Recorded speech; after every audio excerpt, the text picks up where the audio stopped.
Bueno, como ustedes saben, ustedes vieron la primera parte, ¿sí?, de electrocardiograma normal, más o menos con la introducción, ¿sí? La idea es que ustedes tengan una idea más o menos formada de para qué se utiliza, digamos, para qué es útil el electrocardiograma,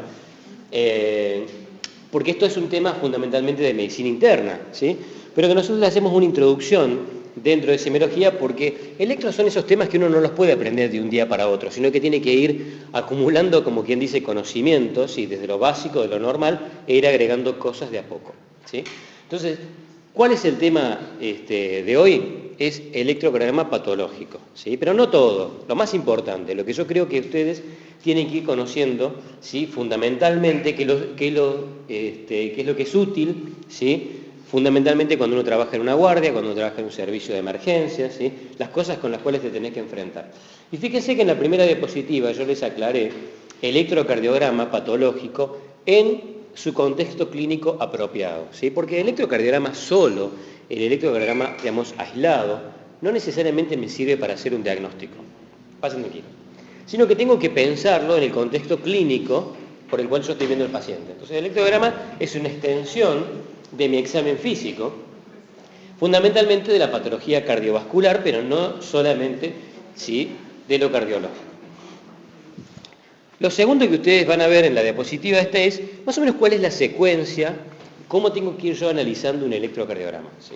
Ustedes vieron la semana anterior con Agostina y con Gonzalo cómo se analiza un electrocardiograma normal, cuánto duran las ondas, cuánto duran los intervalos, ¿sí? Pero yo ahora tengo que tomar conducta clínica, ¿sí?, con ese electrocardiograma que estoy viendo. Entonces tengo que tener cierta sistemática para mirar un electrocardiograma para que no se me pasen cosas por alto, ¿sí?, para poder interpretarlo. Lo primero que van a encontrar es el estándar. El estándar es una indicación que tiene cada electrocardiograma cuando se comienza a hacer, que significa, digamos, a qué voltaje, ¿sí?, se realizaron el registro. Es una imagen rectangular que se llama estándar, ¿sí?, y que es importante que lo tengamos en cuenta porque a veces si usamos un estándar muy alto, puede que, por ejemplo, pensemos erróneamente que estamos frente a un paciente con hipertrofia ventricular izquierda porque el voltaje es muy alto y en realidad es un tema del estándar. Lo siguiente que vamos a ver es si el paciente tiene ritmo sinusal, si no tiene ritmo sinusal, qué frecuencia cardíaca tiene, para dónde está el eje eléctrico, si está en el cuadrante normal o no está en el cuadrante normal, ¿sí?, qué características tienen las ondas, ¿sí?, cuánto duran los intervalos, ¿sí?, el intervalo PR, el QRS, y el intervalo QT, que ustedes saben que hay un intervalo QT medido y hay un intervalo QT corregido. ¿Cuándo yo, por ejemplo, corrijo el QT? Yo corrijo el QT, por ejemplo, en un paciente que está con baja frecuencia cardíaca, ¿sí?, porque el QT es frecuencia dependiente. Si un paciente tiene bradicardia, el QT puede estar prolongado, pero cuando yo lo ajusto con la fórmula de QT corregido, ¿sí?, me va a indicar que está normal. Ustedes saben que el QT en condiciones normales dura 440 a 420 milisegundos, de acuerdo si es hombre o mujer, más o menos en forma general. Y hay una formulita que era QT medido sobre el QT corregido, en realidad es la raíz cuadrada, ¿sí?, del intervalo entre dos ondas R en segundo, y eso me permite calcular el QT corregido, ¿sí? Entonces puede ser que un paciente tenga un QT medido prolongado, pero cuando lo ajusto a su frecuencia cardíaca, ¿sí?, me doy cuenta que en realidad es normal.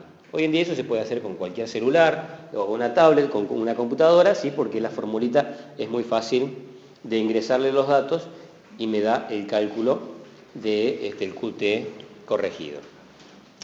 Fíjense, este es un electrocardiograma normal y el primer gran paso que uno da cuando empieza a analizar electrocardiogramas es darse cuenta si el electrocardiograma es normal o es patológico, ¿sí? Parece poca cosa, pero en realidad no lo es. Si yo ya puedo diferenciar un electro normal de uno patológico, aunque no tenga del todo la certeza de qué es lo que el electrocardiograma patológico tiene, pero bueno, me doy cuenta de que hay algo por lo cual tengo que consultar con otro médico, ¿sí?, porque ese paciente tiene algún dato patológico.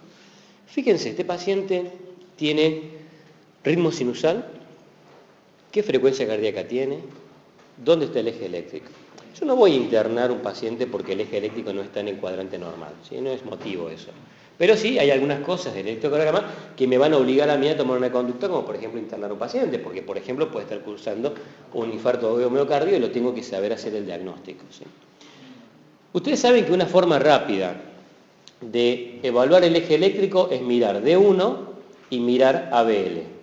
Si las dos derivaciones, perdón, ABF, si las dos derivaciones D1 y ABF son positivas, yo sé que ese paciente tiene un eje eléctrico en el cuadrante normal, que está entre los 0 grados y los más 90. Si está fuera, ¿sí?, de ese cuadrante, bueno, es un cuadrante patológico, después tendré que ver cuál pueda ser la causa.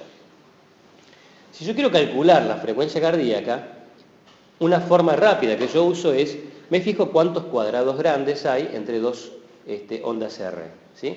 En este caso, si uno cuenta en esta derivación en B6, sería 300, 150, 100, un poquito más de 75, ¿sí? Probablemente entre 75 y 80 latidos por minuto, ¿sí? Es una forma rápida, estimativa. Hay formas más precisas como las que les enseñó Gonzalo, ¿sí? Pero de esta manera uno rápidamente puede saber qué frecuencia cardíaca tiene el paciente. Clínicamente no tiene ninguna trascendencia. Si el paciente tiene 75 o 80 latidos por minuto, es lo mismo. Pero por supuesto no es lo mismo que tenga 100 que tenga 150, ¿sí? Entonces calculo la frecuencia cardíaca, valoro el eje eléctrico, valoro si el paciente está en ritmo sinusal o no. El paciente tiene, fíjense, ondas P y son positivas en la cara inferior, en D2, en D3 y en ABF. Ustedes saben que para que un paciente tenga ritmo sinusal no alcanza con decir tiene ondas P, sino que esas ondas P tienen que ir seguidas de un complejo QRS y esas ondas P tienen que ser positivas en la cara inferior para decir este paciente tiene ritmo sinusal. Este paciente sí tiene ritmo sinusal, hasta ahí es todo normal. ¿Cuánto tiene que durar el intervalo PR para que sea normal? Hasta 0,20 en realidad, ¿sí? Formalmente son hasta 200 milisegundos. Puede pasar que en un paciente anciano dure un poquito más, hasta 0,22, y uno lo pueda considerar normal, ¿sí? En el anciano. En la persona joven, hasta 200 milisegundos se considera normal. Entonces yo mido cuánto dura, cuántos cuadritos chiquitos hay, desde el comienzo de la onda P hasta el comienzo del QRS, ¿sí?, de la onda R, y si dura hasta 5 cuadritos chiquitos, que son 200 milisegundos, es normal. Si dura más de eso, ya hay algún trastorno en la conducción del nódulo auriculoventricular que lo vamos a ver después. Después analizo el QRS, ¿sí?, la duración del QRS. Acá no estoy analizando, digamos, el eje eléctrico, la positividad o no del QRS, sino cuánto dura. ¿Cuánto dura en condiciones normales? En realidad, normalmente hasta 0,10, ¿sí? Cuando ya llega a 0,12 hay un bloqueo de rama, ¿sí? Entonces, en condiciones normales dura 2 cuadritos chiquitos y medio, ¿sí? O sea, hasta 100 milisegundos. Eso es normal. Si el paciente tiene más de 120 milisegundos, es decir, 3 cuadritos chiquitos, más de eso es un bloqueo de rama, que después veremos si es izquierda o rama derecha, pero tiene un bloqueo de rama. Y si está entre 0,10 y 0,12, supóngase 0,11, es un bloqueo incompleto, ¿sí? Entonces acá analizo el QRS, la duración, y claramente mide como mucho 2 cuadros chiquitos, es decir, 80 milisegundos, está normal. ¿Qué otra cosa voy a mirar en este electrocardiograma? Voy a mirar el segmento ST. El segmento ST es clave si el motivo de consulta del paciente, por ejemplo, es dolor torácico. Si ustedes tienen un paciente que viene por dolor de pecho, lo primero que van a ir a ver en el electrocardiograma es el segmento ST. ¿Por qué? Porque es el que les va a hablar de injuria, ¿sí?, digamos, miocárdica, ¿sí?, de isquemia o de un probable infarto agudo de miocardio. Entonces el segmento ST tiene que estar ¿cómo? Tiene que estar nivelado, ¿sí? Tiene que estar al mismo nivel que el intervalo PR o que la línea isoeléctrica anterior, ¿correcto? En la gente joven, antes de los 30 años o hasta los 30 años, un poco más, un poco menos, puede pasar que la onda T ocurra precozmente después del complejo QRS. Eso se llama repolarización precoz, ¿sí? Es un fenómeno que se da en la juventud, ¿sí? Y la repolarización precoz a veces tironea un poquito el segmento ST hacia arriba y uno puede tener una impresión como que hubiera cierto supradesnivel del segmento ST, pero en realidad eso es por tironeamiento, por repolarización precoz, ¿sí? Y el segmento ST ustedes saben que se mide después del punto J. ¿Y el punto J dónde está? El punto J está 2 cuadritos chiquitos, es decir, 80 milisegundos después del final de la onda S. Cuando la onda S termina, mido 2 cuadritos chiquitos y a partir de ahí, ¿sí?, se valora el segmento ST. Entonces vimos que el PR dura lo que corresponde, que el QRS dura lo que corresponde, que el segmento ST está normonivelado, y lo siguiente que voy a ir a mirar son las ondas T.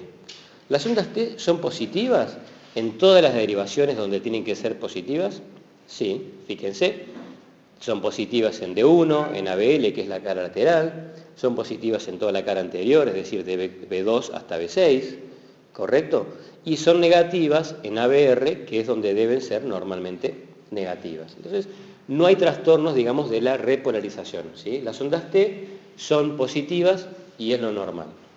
Vamos a ver después que, por ejemplo, en un paciente que tiene bloqueo de rama, las ondas T siempre son negativas. Entonces, desde el punto de vista de la patología del electrocardiograma, ¿qué es lo que vamos a ir a analizar? Vamos a ir a ver los bloqueos de rama, izquierdo y derecho, vamos a ver los semibloqueos, ¿sí? Vamos a ver los bloqueos auriculoventriculares, la hipertrofia ventricular izquierda y la hipertrofia ventricular derecha, los síndromes coronarios agudos, es decir, los trastornos electrocardiográficos que pudieran llegar a tener los pacientes que están cursando un síndrome coronario agudo, y lo que podamos ver de los trastornos metabólicos, fundamentalmente los trastornos del potasio, que son quizás los más importantes. Ustedes saben que los bloqueos de rama, ¿sí?, son izquierdos o son derechos, que por definición el QRS tiene que durar por lo menos 120 milisegundos, 3 cuadritos chiquitos, ¿sí?, que puede ser incompleto cuando dura más de 0,10, ¿sí?, y menos de 120 milisegundos, es decir, más de 0,10 y menos de 0,12 segundos. Que existe también lo que se llama el hemibloqueo, ¿sí? El hemibloqueo es una descripción de un electrofisiólogo argentino, hace muchos años, o algunos años, en realidad no sé si tanto, ¿sí?, del Hospital Ramos Mejía, que describió la existencia de 2 hemirramas izquierdas, la hemirrama anterior y la hemirrama posterior, ¿sí? Una de las cosas que más frecuentemente van a ver es el hemibloqueo anterior izquierdo. Clásicamente se dice, ¿sí?, que los bloqueos de rama no desvían el eje eléctrico y los semibloqueos sí, ¿sí? Esto, más allá de ser así o no, no tiene demasiada trascendencia clínica, ¿sí?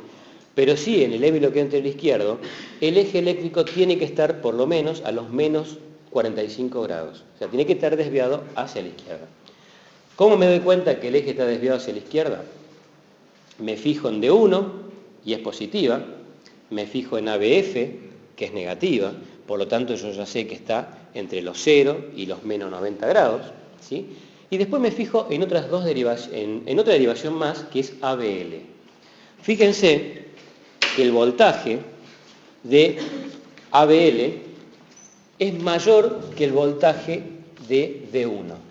Por lo tanto, si el voltaje de ABL es más importante, si es más alto que el voltaje de D1, significa que el eje está desviado hacia la izquierda, ¿sí?, y que probablemente está llegando a los menos 45 grados.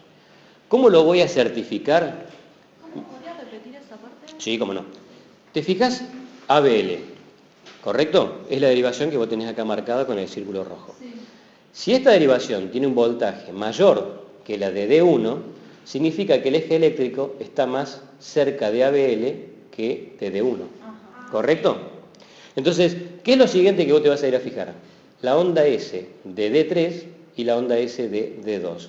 Si la onda S de D3 es más profunda, es decir, de mayor voltaje que la onda S de D2, prácticamente cumplís todos los criterios que se requiere para el diagnóstico de hemibloqueo anterior izquierdo, ¿sí? Entonces, van a ver que en electrocardiografía los diagnósticos se hacen por cumplimientos de criterios, ¿sí? A veces esos criterios son tantos que uno se los termina olvidando, entonces por eso yo intento resumirle las cosas que son un poco más importantes. El hemibloqueo anterior izquierdo, en forma aislada, no necesariamente representa patología estructural cardíaca, pero es muy común que ustedes lo vean asociado al bloqueo completo de rama derecha. ¿Qué patología les parece que cursa con bloqueo completo de rama derecha y hemibloqueo de la izquierda? Perfecto, ¿sí? Es muy común que un paciente chagásico, como los que nosotros vemos habitualmente en el hospital, tengan bloqueo completo de rama derecha y hemibloqueo anterior izquierda, ¿sí? Muy, muy común. Ahora bien, el 1 al 2% de la población general tiene bloqueo de rama derecha. Es muy probable que alguno de ustedes, o yo, que no me hago un electrocardiograma hace mucho tiempo, tengamos un bloqueo completo de rama derecha, ¿sí? Y eso no necesariamente habla de patología estructural cardíaca, ¿sí? La rama derecha transcurre, ¿sí? Es muy finita, transcurre por una estructura anatómica del ventrículo derecho que se llama banda moderadora, ¿sí? Que muchas veces, frente a situaciones de estrés del ventrículo derecho, de dilatación transitoria, se puede lesionar y el paciente puede tener un bloqueo completo de rama derecha y no necesariamente ser, digamos, excesivamente patológico, si bien una de las cosas que uno suele buscar es pedir una serología para Chagas, por las dudas que este paciente sea chagásico y no lo conozca, ¿sí? Pero tranquilamente puede ocurrir en un paciente totalmente asintomático y que no tenga mayor trascendencia clínica con el paso de los años. Van a ver después que en el bloqueo de rama izquierda esto es absolutamente distinto. ¿Cómo me doy cuenta yo que un paciente tiene un bloqueo de rama derecha? Lo primero que tengo que saber es que el QRS dura 120 milisegundos o más, ¿sí? Yo mido el QRS, ¿sí? Y dura más de 120 milisegundos. Lo segundo que puedo hacer es mirar D1, solamente D1. Fíjense que si ustedes miran D1, se van a encontrar con que el complejo QRS dura más de 120 milisegundos, pero fundamentalmente porque la onda S es muy ancha, empastada diríamos nosotros, ¿sí? En el servicio, empastada, lenta, ¿sí? Y la onda R es bastante rápida. Nunca el bloqueo completo de rama izquierda tiene onda S empastada en D1. Es decir, que si un paciente que tiene un QRS de más de 120 milisegundos en D1 tiene esa morfología de onda S empastada, es un bloqueo de rama derecha, ¿sí? No tengo que mirar mucho más. Lo voy a hacer para ver si cumple el resto de los criterios, pero ya eso es bastante sugestivo. Fíjense qué morfología aparece en B2, ¿sí? Aparecen lo que nosotros siempre le decimos, para que ustedes lo recuerden, las orejas de conejo, ¿sí? Fíjense que aparece un complejo R, ¿sí? Minúscula, S, R mayúscula, digamos R', RS R', ¿sí? Tiene dos ondas R, la primera onda R y la segunda que se define como R'. Esa morfología de RS, R' solamente la tiene el bloqueo completo de rama derecha, ¿sí? Entonces ustedes, en un paciente con un QRS mayor de 120 milisegundos, que miran D1 y que tiene onda S empastada en D1 y que tiene RS', orejas de conejo en B2, ¿sí? O B1, B2 hasta B3, prácticamente pueden hacer con certeza el diagnóstico de bloqueo completo de rama derecha. Que dijimos, puede no necesariamente asociarse a patología estructural del corazón, ¿sí? Con el bloqueo de rama izquierda ya es otra cosa, ¿sí? Un paciente que tiene un bloqueo de rama izquierda es porque tiene habitualmente patología estructural cardíaca, ¿sí? No ocurre, digamos, casualmente, ¿sí? Es un paciente que tiene enfermedad coronaria, es un paciente que tiene enfermedad degenerativa del sistema de conducción, es decir, me marca patología, ¿sí? Cuando yo le hago un electrocardiograma a un paciente y me encuentro con un bloqueo de rama izquierda, ¿sí? Puede ser simplemente que el paciente tenga puesto un marcapasos, ¿sí? Cuando a un paciente se le coloca un marcapasos, el catéter, ¿sí? Se coloca en las cavidades derechas. Por lo tanto, el estímulo va desde la derecha hacia la izquierda. Y la imagen que ustedes van a ver es el de un bloqueo completo de rama izquierda, ¿sí? No en todos los casos, depende dónde está puesto el catéter de marcapasos, pero habitualmente la imagen es esta.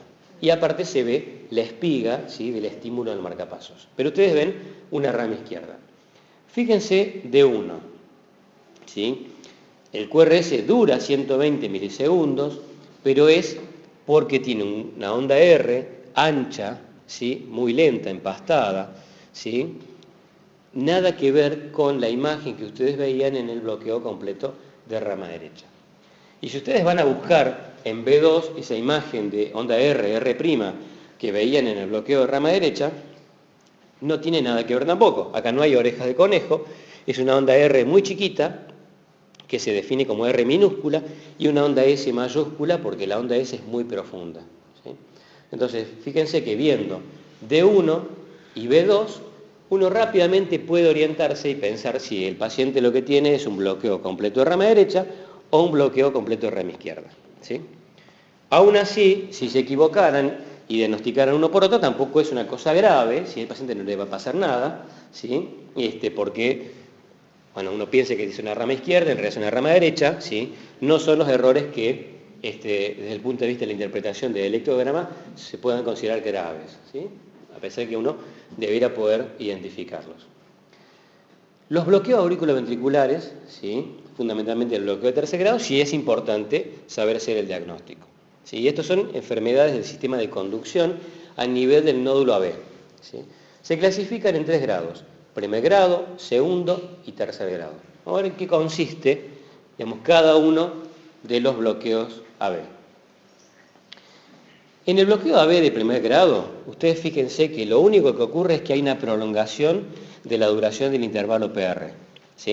El intervalo PR, dijimos, puede durar 0,20 milisegundos, ¿sí?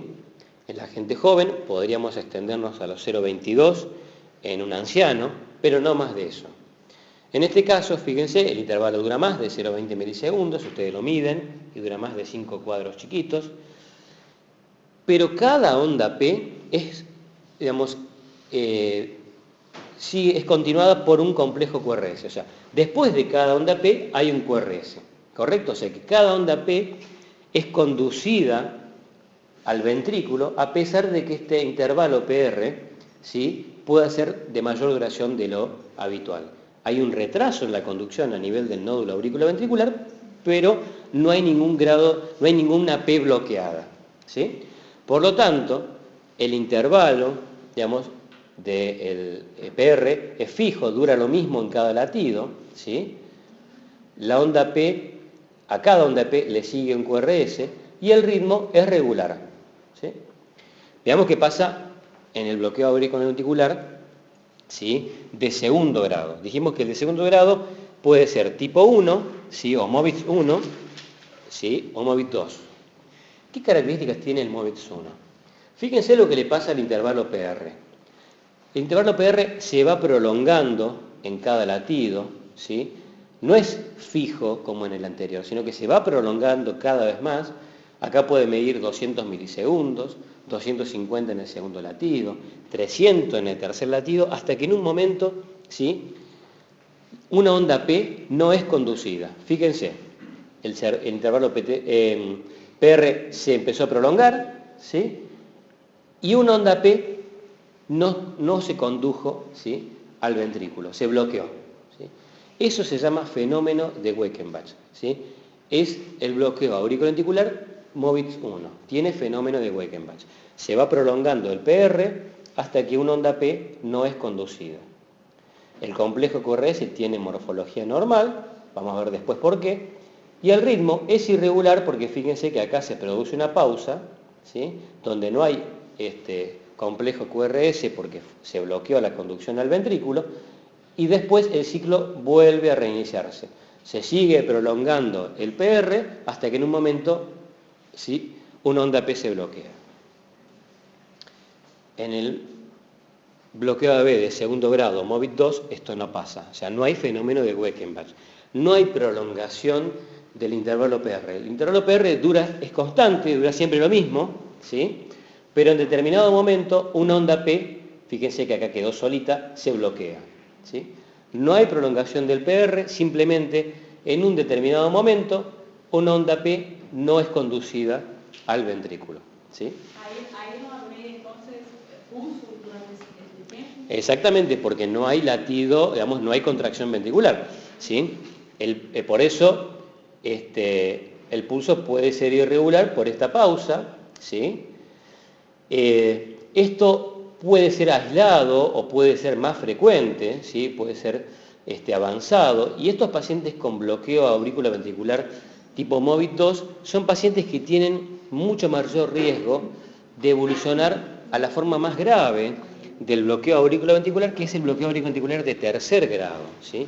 Fíjense que acá hay un bloqueo completo entre las aurículas y los ventrículos, o sea, el nódulo auriculoventricular no deja pasar ningún estímulo al ventrículo, y por lo tanto las aurículas están latiendo solas por su lado, y los ventrículos, ¿sí?, siguen un ritmo de un marcapaso subsidiario que se llama propio, ¿sí? Por lo tanto, estos pacientes es muy común que vengan a la guardia porque tuvieron un episodio sincopal, ¿sí?, perdieron la conciencia porque la frecuencia cardíaca es muy baja, o porque se sienten mal, tienen mareos, inestabilidad. Esto es muy común que un paciente anciano, y a veces no necesariamente tan anciano, a veces también se puede dar en gente joven, como les digo, consulte por síncope, por mareos, y a veces hasta están totalmente asintomáticos, ¿sí? Que uno no se explica cómo una persona que tiene 35 o 40 latidos por minuto no tenga síntomas, pero a veces pasa que en un electrocardiograma de rutina se diagnostica un bloqueo de completo, y por supuesto que a este paciente se le debe colocar un marcapasos, ¿sí?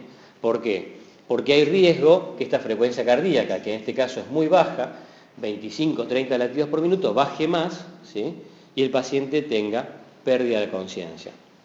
Fíjense entonces que hay una disociación entre las aurículas y los ventrículos, ¿sí?, que el intervalo entre dos ondas P es igual y el intervalo entre dos ondas R también es igual, pero que la frecuencia de las ondas P es mayor que la de las ondas R, y el complejo QRS puede ser que sea estrecho, como ustedes ven acá, en esta tira, o puede ser que sea muy ancho, como el que ustedes ven acá.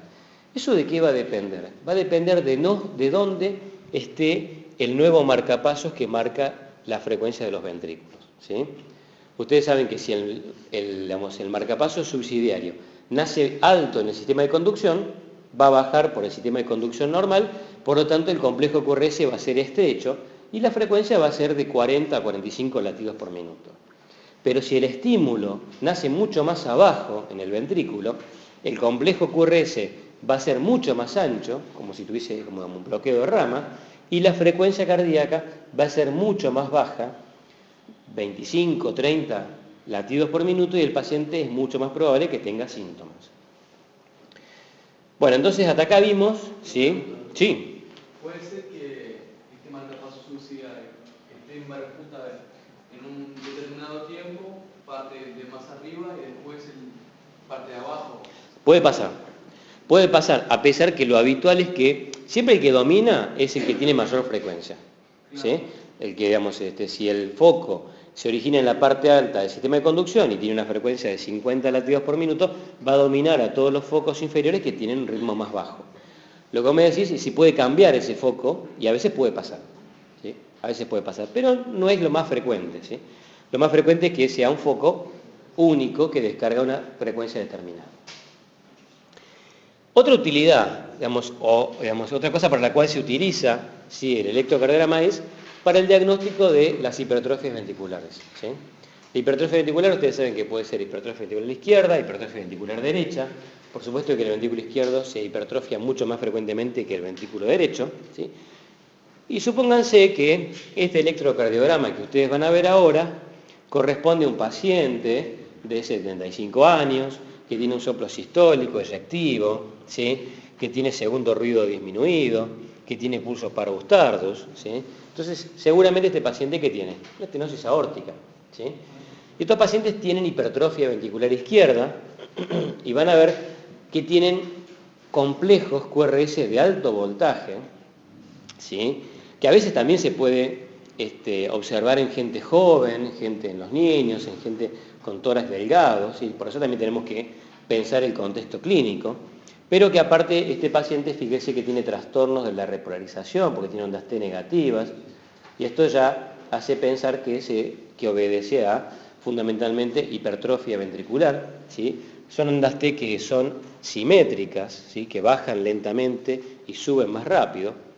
Van a ver que eso las distingue de las ondas T isquémicas. Y hay dos índices que ustedes tienen que conocer que son los indicadores de hipertrofia ventricular izquierda. Hay otros, pero estos quizás son los más conocidos. Uno que lo habrán escuchado nombrar, que es el índice de Sokolov, ¿sí? ¿Qué se hace en el índice de Sokolov? Se suma la onda S en B1 con el voltaje de la onda R en B5 y B6. Si la sumatoria de la onda S en B1 y de la onda R en B5 y B6 da 35 milímetros o más, se hace el diagnóstico de hipertrofia ventricular izquierda por electrocardiograma. Otro índice que se usa, que es un poco más moderno, es un poco más nuevo, que algunos lo prefieren, es el índice de Cornell, ¿sí? En el índice de Cornell lo que ustedes van a sumar es la onda S en B3 y la onda R en ABL. Si alcanza 28 milímetros en un hombre, se diagnostica hipertrofia ventricular izquierda, y si alcanza 20 milímetros en una mujer, se diagnostica hipertrofia ventricular izquierda. O sea, son criterios diagnósticos de hipertrofia ventricular izquierda, ¿sí? Desde el punto de vista de un electrocardiograma. Sí. Sí, se tienen que sumar los dos. Se tienen que sumar la onda S. Onda R en ABL mayor que 11. Ese Hay que confirmar los dos parámetros, digo. No, en realidad con que sume 35 milímetros, ¿sí? Entre la onda S de B1 y la R de B5 o B6 es suficiente. No necesariamente también tenés que tener una onda R de 11 milímetros en ABL. ¿Sí? No, ¿y si tengo solo onda R en ABL mayor que 11 milímetros? Ya me dice que es... Para algunos consideran que sí, pero habitualmente si tenés una onda R muy alta en ABL, seguramente el resto de los criterios van a ser positivos también. Sí, habitualmente sí. Por ahí podés combinar un índice, vamos a utilizar los dos. ¿Sí? En la hipertrofia ventricular derecha, ¿sí? Que es menos frecuente, ustedes la van a encontrar, por ejemplo, en un paciente EPOC con hipertensión pulmonar, en un paciente que haya tenido un tromboembolismo de pulmón y que haya quedado con hipertensión pulmonar crónica, ¿sí? En un paciente, claro, con cardiopatía congénita, ¿sí? Con un shunt intracardíaco, ¿sí? En pacientes que tienen aumento de la masa del ventrículo derecho, ¿sí? Fíjense, los criterios de hipertrofia ventrículo derecho son muchos y a veces son bastante confusos y muy difícil de acordarse. Yo les voy a decir lo que a mí por lo menos me parece más útil. Fíjense qué les llama la atención de ABR, que es positiva. Una derivación donde los complejos naturalmente o normalmente tienen que ser negativos. Entonces, cuando ustedes encuentran un complejo positivo, un QRS positivo en ABR, eso les habla que el eje eléctrico está francamente hacia la derecha, ¿sí? Y eso es patológico. Entonces, lo primero es descartar que haya una mala colocación de los electrodos, que puede pasar, pero si eso no pasa, lo primero que uno piensa es que esta desviación del eje eléctrico obedece a hipertrofia ventricular derecha, ¿sí? O un cambio en el eje eléctrico por alguna patología. Fíjense en las ondas R de B1, B2 y B3, ¿sí? Normalmente las ondas R de B1, B2 y B3 son de menor voltaje que en B4, B5 y B6, que representan la masa ventricular izquierda, ¿sí? En este caso, las ondas R de B3 son de mayor voltaje que las ondas R de B6, ¿sí? Esta progresión patológica del voltaje de las ondas R en el plano horizontal les hace pensar que se trata de hipertrofia ventricular derecha, ¿sí? Por aumento de la masa de la hipertrofia ventricular del ventrículo derecho. Si alguno no lo vio, en la cama 16 de la sala, en este momento hay un chico con estenosis mitral, ¿sí? Que tiene hipertrofia de ventrículo derecho, que tiene tríada de Chávez, ¿sí? Que tiene Dressler positivo.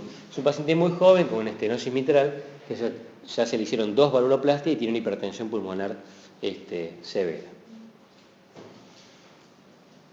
Seguimos con los síndromes coronarios, ¿sí? Los síndromes coronarios son, para mi criterio, la principal utilidad hoy de la electrocardiografía, ¿sí? Uno lo que puede diagnosticar con un electrocardiograma es agrandamiento de cavidades, y me parece bárbaro, ¿sí? Hipertrofias ventriculares, y me parece que también es muy útil, pero probablemente la ecografía cardíaca en ese sentido es superior, ¿sí? Porque es más sensible, es más específica. Pero bueno, el electrocardiograma por supuesto que es muy útil también. Pero para el diagnóstico de patología de arritmias, ¿sí? El electrocardiograma es fundamental, obviamente. Y también para el diagnóstico de los síndromes coronarios, ¿sí? Ustedes saben que una de las situaciones que más dudas generan cuando uno está en la guardia, a veces solo, trabajando, digamos, en un sistema de servicio de emergencias, ¿sí? Cuando nos toque trabajar es aquel paciente que viene con dolor de pecho y yo tengo que resolver qué hago con ese paciente. Si lo mando a la casa, porque en realidad lo que tiene es un cuadro, digamos, de epigastralgia por un cuadro digestivo, o en realidad es un síndrome coronario agudo. Entonces, una de las cosas que yo tengo que hacer y que tengo que entender es que estos cambios, estos fenómenos son dinámicos. Yo no puedo hacer un solo electrocardiograma y con eso descartar o confirmar un diagnóstico, ¿sí? Si el paciente tiene un infarto, probablemente con un solo electro alcance, pero a veces tengo que repetirlo, ¿sí?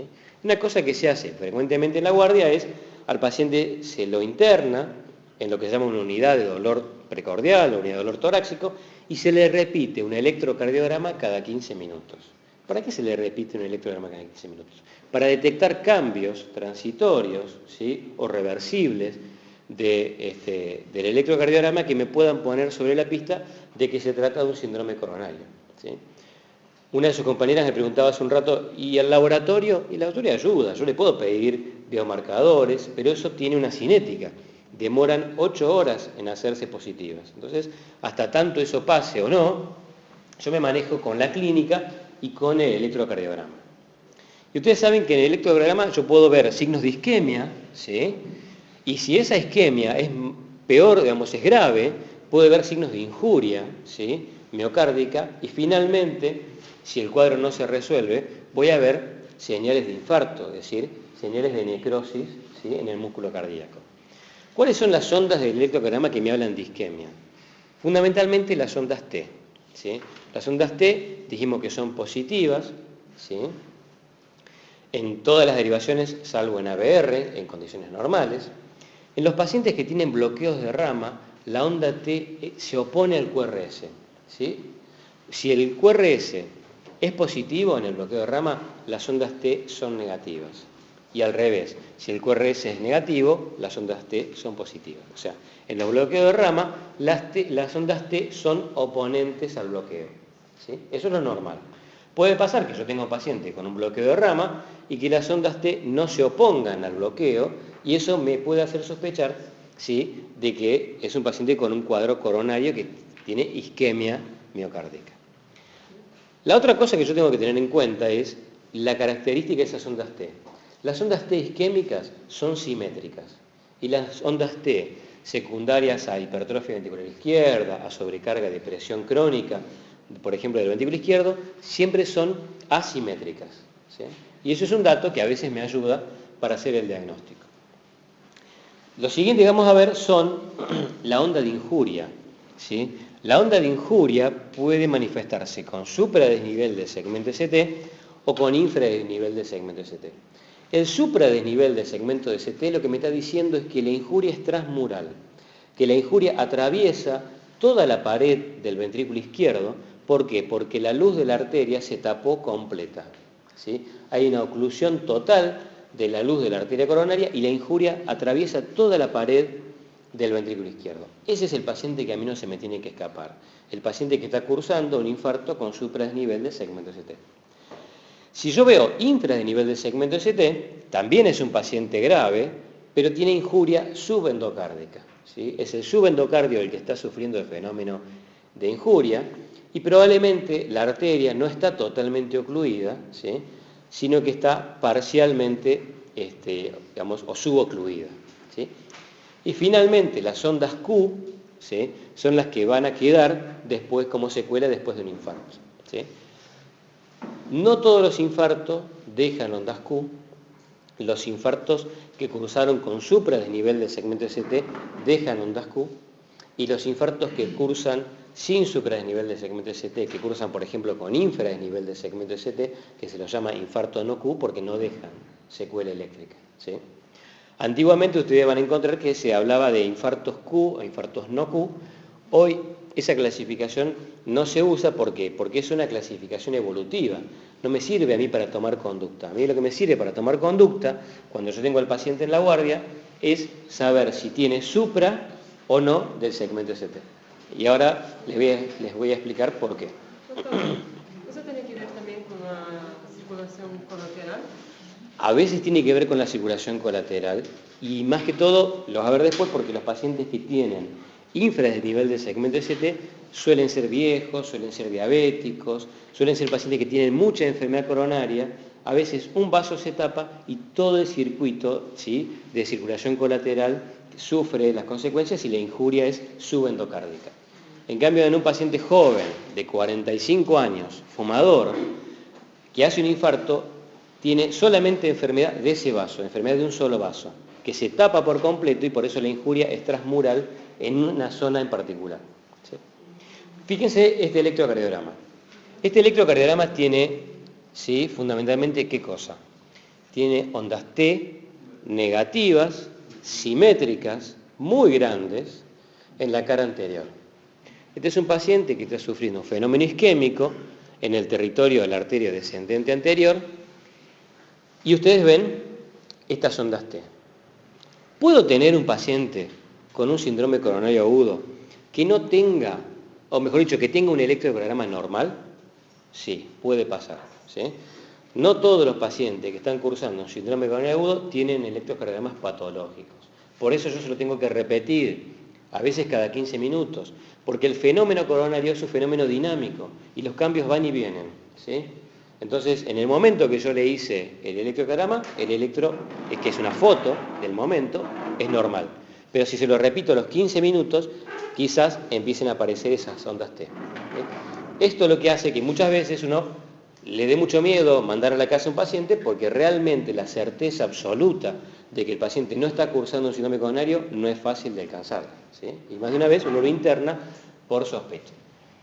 Este paciente entonces tiene isquemia en territorio anterior y fíjense con esas ondas T muy negativas, de gran voltaje y fundamentalmente simétricas, ¿sí?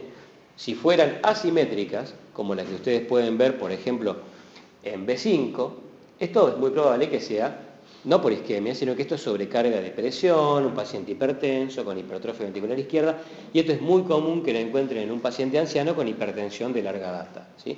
Pero esto no, esto es isquemia aguda, ¿sí?, en territorio anterior. ¿Y en D3 que está tironeada la T, eso se considera un supra o no? ¿Acá? Sí, en el otro complejo, en el de al lado. Acá. Mirá, no creo que sea un supra a nivel de segmento ST, pero tu pregunta me sirve por algo. Muchas veces ustedes van a ver que un electrocardiograma puede tener supra y puede tener infra, ¿sí? ¿Cuándo un paciente puede tener supra y puede tener infra? Suponete que esto sea supra a nivel del segmento ST. ¿Ves que es cóncavo? ¿Sí? Sí. En general, el supra a nivel del segmento ST de la injuria es convexo, ¿sí? Tiene otra morfología, pero muchas veces esto te despierta dudas, ¿sí? Y un paciente que tiene supradesnivel en la cara inferior y T negativas o infradesnivel en algún otro territorio, vos te puedes preguntar, ¿pero qué es lo que está teniendo? ¿Un síndrome con supra o un síndrome sin supra? Cuando están las dos cosas presentes, lo que domina es el supra, ¿sí? ¿Se dan cuenta? O sea, si un paciente tiene supra e infra, se lo denomina el infarto por el supra a nivel del segmento ST, ¿sí? Y ahora vamos a ver entonces por qué. Una pregunta, doctor. ¿Sí? ¿Puedo ver el anterior? ¿La anterior? Sí. No, esta. Claro. En B1 el QRS está negativo, predominantemente. Sí. La T lo está acompañando porque está negativa también. Para estar Sí. invertida no tendría que estar positiva la T, por ahí sí está invertida. Mirá. Y en el 2 también. Porque como el QRS es negativo, para la T estar invertida tendría que ser positiva, ¿no? Claro, ahí te explico lo que yo interpreto por lo menos. Es una onda R chiquita con una onda S más profunda. Sí. Pero no hay bloqueo de rama acá. Por lo tanto, no tengo que tener onda T oponente. ¿Te das cuenta? O sea, no es que hay un bloqueo de rama, suponete rama izquierda, y la onda T debiera ser positiva porque el complejo es negativo. Claro, pero el normal del B1 es tener el QRS negativo y la T también negativa. No, en B1 la onda T es positiva, en B1. ¿En B1 es positiva? En B1 es positiva. Solamente es negativa en ABR, ¿sí? Pero la onda T es positiva en toda la cara anterior, en condiciones normales. A veces lo que vos tenés que tener en cuenta es que depende de dónde pongas el electrodo, puede cambiar la positividad de la onda T. Una cosa que siempre te enseñan cuando vos evaluás a un paciente en guardia es siempre a tener mucho cuidado dónde poner los electrodos y que siempre los pongas en el mismo lugar. A veces inclusive es necesario que vos marques el tórax del paciente con un fibrón, ¿sí? O con una lapicera. ¿Por qué? Porque vos le vas a repetir un electrocardiograma cada 15 minutos. Entonces, cada vez que le repitas el electrocardiograma, tenés que poner los electrodos en la misma posición. Porque si vos subís o bajás la derivación, puede que te pase eso, que una onda T que era negativa en un electro aparezca positiva en el otro. Entonces, para que sea comparativo, ¿sí? Tenés que ponerlos siempre los electrodos en el mismo lugar, ¿sí? No subirlos ni bajarlos. Y la onda T es positiva en todas las derivaciones, salvo en ABR. En este caso, esta onda T puede que no sea tan patológica, pero fíjate que las siguientes, ¿sí? B2, B3 y B4, que te están señalando... En B4 sí me parece, porque ahí sí hay un QRS positivo, pero sí, pero fíjate que... Ahí sí negativa, invertida en este caso. Pero en B1 como el QRS me parece, o sea, negativo, la T me parece que está acompañando el QRS. Entonces para mí no sería invertida en B1 ni en B2, claro. Pero en B4 sí me parece invertida. Ahí están invertidas en todas las derivaciones, ¿sí? O sea, en ese plano tienen que ser positivas. Si no son positivas, es patológico. Y fíjate que no hay bloqueo de rama, o sea, no hay ensanchamiento del complejo QRS, ¿sí? Por lo tanto acá, y otra cosa que también es importante y que uno siempre piense, una sola derivación no me hace diagnóstico de nada, ¿sí? Si yo tengo, supónganse, ondas T negativas solamente en B4 y en el resto de las derivaciones no tengo ondas T negativas, eso no es un diagnóstico de isquemia, ¿sí? Tiene que estar señalando un territorio, ¿sí? Entonces, todas estas ondas T negativas están señalando un territorio que es el territorio de la cara anterior, ¿sí? Por lo tanto, yo este electrograma lo considero, ¿sí? Francamente patológico, más allá del voltaje, ¿sí? o la positividad o no del QRS, porque fíjense que están señalando todo territorio de la cara anterior, ¿sí? Y son ondas T bien simétricas, ¿sí? Y aparte de gran voltaje. Fíjense que prácticamente tienen el mismo voltaje de la onda S, o más que la onda R. Esto es disquemia. Lo siguiente, ¿qué les parece? ¿Qué es lo llamativo en ese electrocardiograma? Supranivel del segmento ST, ¿sí? No siempre se ve así tan manifiesto, pero estos son los pacientes que a nosotros no se nos debieran escapar, ¿sí? ¿Por qué? Porque estos pacientes son los pacientes que hay que mandarlos a un laboratorio de hemodinamia para que se les destape la arteria o administrarle una droga frinolítica para abrir la luz del vaso, ¿sí? Estos pacientes son los pacientes que tienen síndromes coronarios agudos con supranivel de segmento ST, ¿sí? Porque la luz del vaso está totalmente ocluida y fíjense que en este caso hay supradesnivel de segmento ST en toda la cara anterior. Estos cambios son evolutivos, ¿sí? Esto se ve así en la primera hora del infarto, pero si pasa más tiempo, ese supradesnivel del segmento ST va a comenzar a descender, van a comenzar a aparecer ondas Q, ¿sí?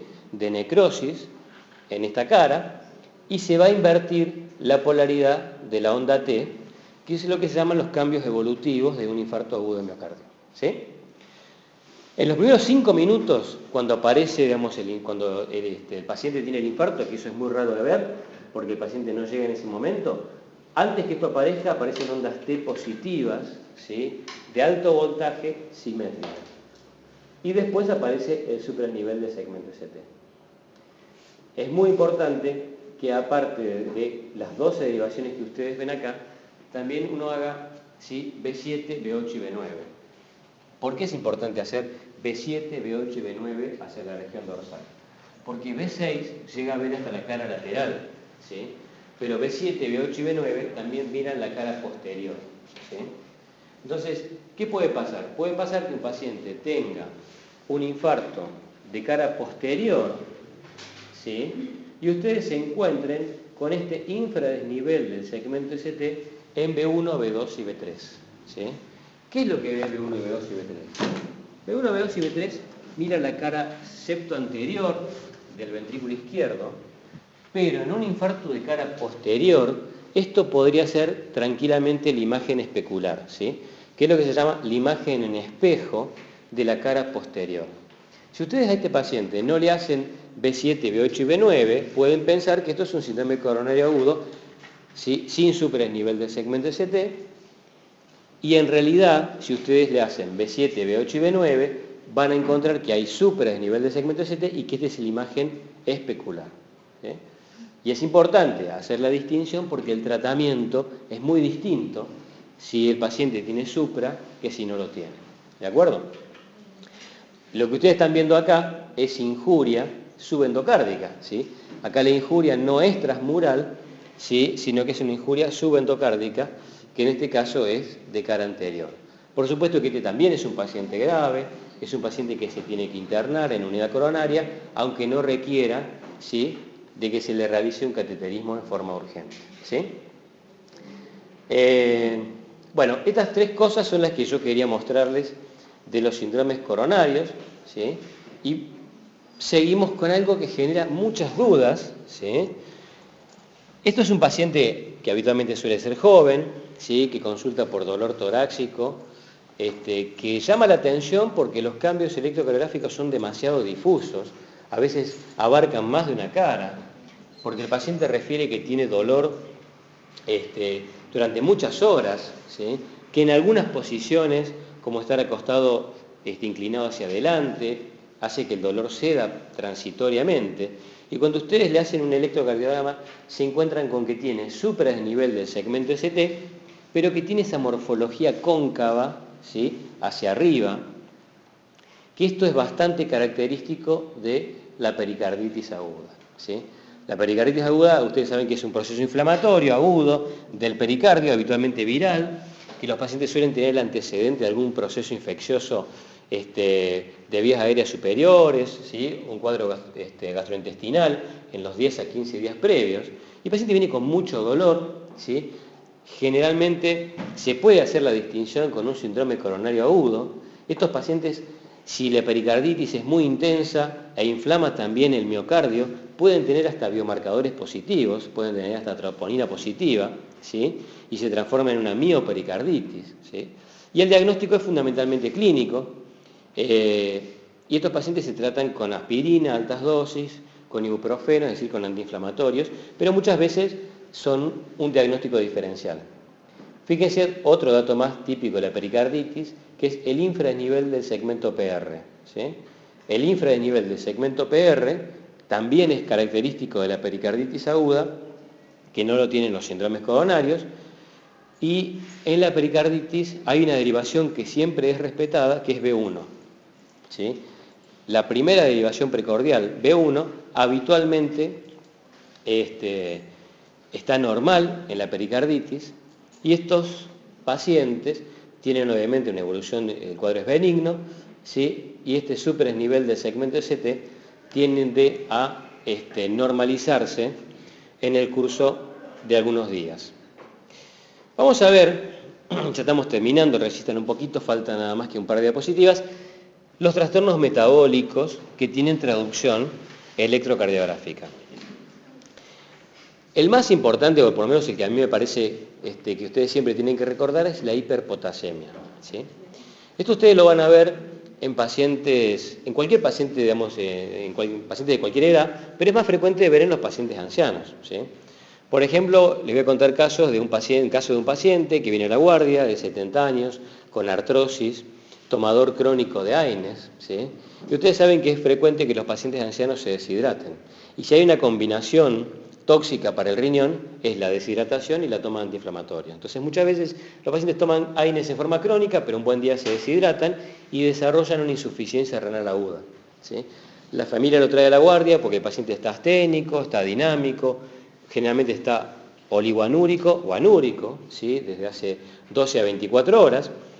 Y cuando el paciente viene, ustedes le hacen un electrocardiograma y le toman una muestra de sangre de laboratorio y pueden encontrarse en el electrocardiograma con ondas T, ¿sí? Bien picudas, de alto voltaje, ¿sí? Simétricas, que esas ondas T picudas de alto voltaje son características de la hipercalemia. Pero la hipercalemia tiene otros trastornos del electrocardiograma que suelen ser progresivos a medida que la hipercalemia se hace más grave. Fíjense cómo a medida que la hipercalemia avanza va a producir una imagen de un QRS monofásico, ¿sí?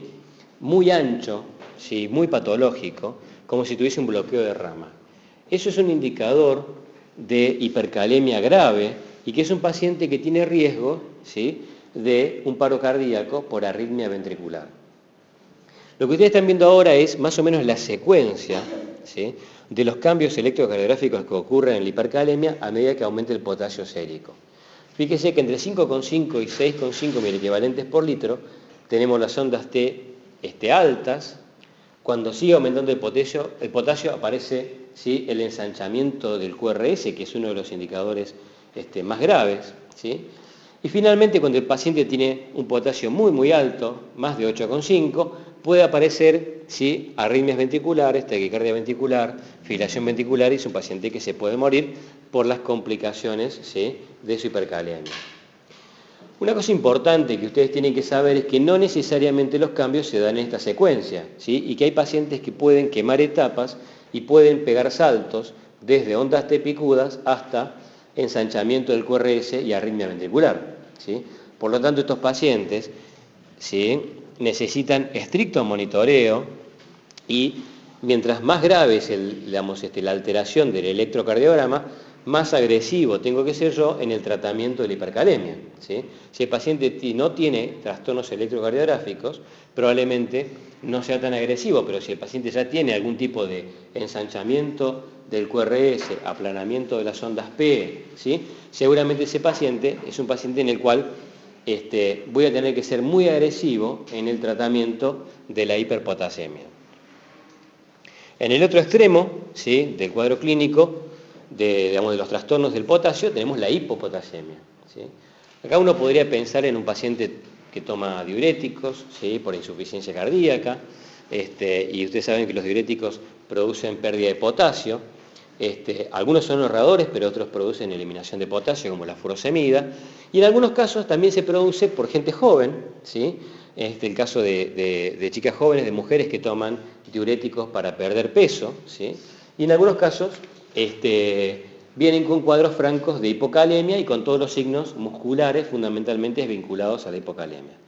Fíjense que estos pacientes, que en la forma más grave también pueden desarrollar arritmias ventriculares, tienen aplanamiento de la onda T, ¿sí? O sea, el fenómeno inverso a la hipercalemia, y tienen la aparición de esas ondas SU, que también se suelen ver en la bradicardia importante, y a medida que esto progresa, puede aparecer prolongación del QRS y finalmente taquicardia ventricular y fibrilación ventricular, que es, ¿sí? A lo que puede producir los trastornos del potasio, ¿sí?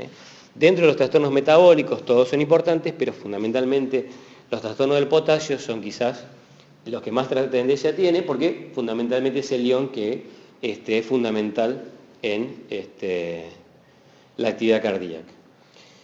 Bueno, vamos a dejar acá, chicos, ¿sí? Quedan un par de diapositivas más que después están para bajarlas en la página sobre el resto de los trastornos metabólicos, ¿sí?